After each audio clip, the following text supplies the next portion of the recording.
Ketika orang banyak berbondong-bondong datang, yaitu orang-orang yang dari kota ke kota menggabungkan diri pada Yesus, berkatalah ia dalam suatu perumpamaan. Adalah seorang penabur keluar untuk menaburkan benihnya. Pada waktu ia menabur, sebagian benih itu jatuh di pinggir jalan, lalu diinjak orang dan burung-burung di udara memakannya sampai habis.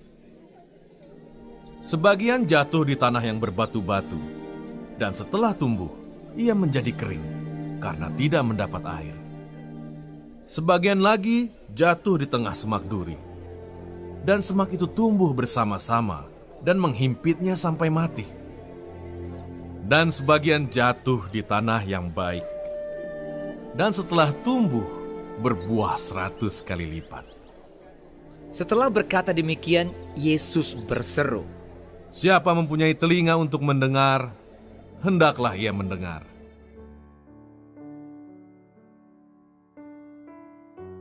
Shalom saudara-saudara yang dikasihi Tuhan Yesus Kristus. Salam sejahtera buat saudara semua dimanapun saudara berada. Damai sejahtera kiranya melimpahi saudara-saudara.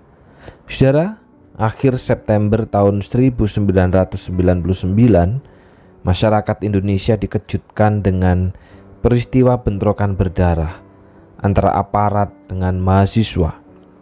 Peristiwa ini terjadi sebagai akibat dari aksi penolakan mahasiswa dan para simpatisan terhadap Undang-Undang Pengendalian Keadaan Bahaya. Aksi penolakan mahasiswa tersebut akhirnya membuat pemerintah menunda pemberlakuan undang-undang tersebut. Saudara, ada aksi, biasanya muncul reaksi. Dan reaksi itu bisa reaksi yang benar ataupun reaksi yang salah. Dalam perjalanan misi Yesus, saudara, memberitakan rencana keselamatan manusia, ternyata juga menimbulkan dua respons yang berbeda. Ada yang menerima Yesus, tetapi juga ada yang menolak Yesus. Bagi mereka yang menerima pengajaran Yesus dan terbuka terhadap kebenarannya, akan dipimpinnya kepada pengertian dan respon yang benar.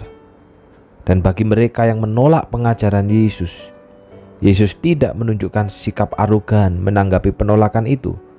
Sebaliknya, Yesus menyampaikan pengajaran kepada mereka dalam bentuk yang seolah tersembunyi. Jika mereka tidak berusaha memahaminya, mereka tidak akan belajar dan tidak akan mengerti arti dari setiap kata dalam pengajarannya. Karena itu dalam Lukas 8 ayat yang kelima dikatakan, adalah seorang penabur keluar untuk menaburkan benihnya. Pada waktu ia menabur, sebagian benih itu jatuh di pinggir jalan, lalu diinjak orang dan burung-burung di udara memakannya sampai habis. Kali ini saudara, Yesus menggambarkan tentang respon manusia tersebut melalui perumpamaan benih. Perumpamaan ini memaparkan sikap dan kondisi hati manusia terhadap firman yang ditaburkan. Dalam hati beberapa orang, benih itu mungkin tidak pernah mendapat kesempatan untuk bertumbuh atau pertumbuhannya terhalang karena jatuh di tanah yang tidak baik. Bagi hati orang yang menyambut dan menaati firman Tuhan dengan benar, benih yang jatuh di tanah yang baik selanjutnya menghasilkan pertobatan, yaitu perubahan sikap dalam tingkah laku, mampu bertindak benar dalam hubungan sosial, dan terus merindukan perluasan pemberitaan Injil. Saudara, seringkali kita sulit mengerti mengapa ada orang yang begitu keras terhadap firman Tuhan, begitu mengeraskan hati, walaupun telah berkali-kali mendengarkan berita Injil, tetapi sulit untuk mengalami pertobatan dan perubahan. Tampaknya tak sedikit pun pintu hatinya terbuka. Sangat-sangat sulit. Mulai dari pertama jadi orang Kristen sampai berpuluh-puluh tahun, sepertinya tidak ada perubahan.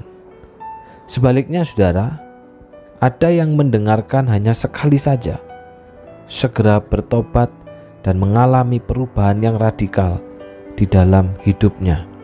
Sungguh sangat berbeda sebelum berjumpa dengan Tuhan dan setelah berjumpa dengan Tuhan.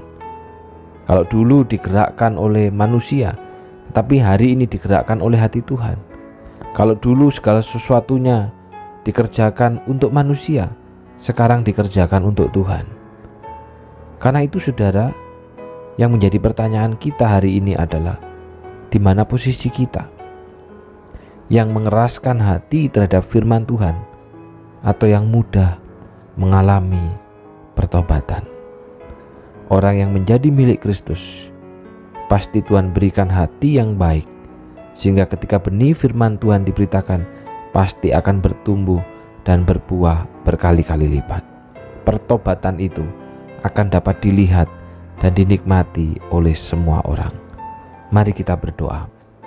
Bapa yang di surga, hari ini kami kembali diingatkan. Seringkali kami menemui ada orang yang bahkan itu mungkin diri kami, begitu mengeraskan hati terhadap firman Tuhan. Walaupun telah berkali-kali mendengarkan berita Injil, tetapi kami tidak menerima, bahkan tidak melakukannya dalam hidup kami.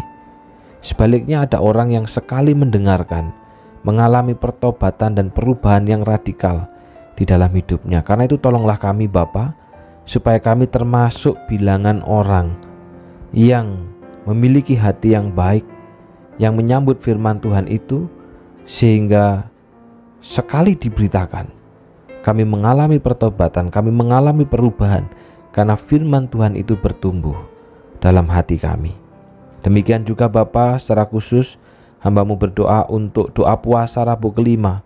Tuhan tolong seluruh jemaat untuk dapat mempersiapkan hatinya, sehingga mengikuti rangkaian doa puasa ini sebagai bentuk belajar untuk merendahkan diri di hadapan Tuhan, belajar untuk memperhatikan sesama, dan belajar untuk terus mengalami pertobatan.